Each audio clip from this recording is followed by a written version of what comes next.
दर्जितं शतदादासां सीतां प्राप्य निरर्ककम् वृता गर्जितनिश्चेष्टा राक्षस्य प्रसीदासना रावणाय ससंशुस्ता सीता व्यवसितं महत् ततस्ता सहिता सर्वा विहता सा निरुद्यमा परिक्षिप्य समान् तां निद्रा वसमुपागता दासु चैव प्रक्षुब्धासु सीता भर्तृहिते रता विलभ्य करुणं दीना प्रशुशोष सुदोगिता दासां मद्यात् समुद्धाय त्रिजडा वाक्यमब्रवीत् आत्मानं गाततः क्षिप्रं न सुता विनिशिष्यति जनकस्यात्मजा साध्वी शुनुषा दशरथस्य च स्वप्नो हयद्य मया दृष्टो दारुणो रोमहर्षण रक्षसां विनाशाय भर्दुरस्या जया जय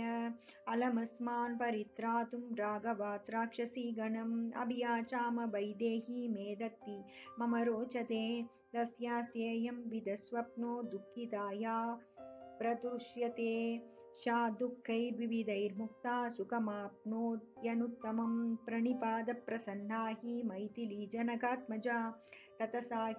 श्रीमती बाला भर्तुर्विजयहर्षिता अवोच्यत्यदि दत्तत्यं भवेयं शरणं जीव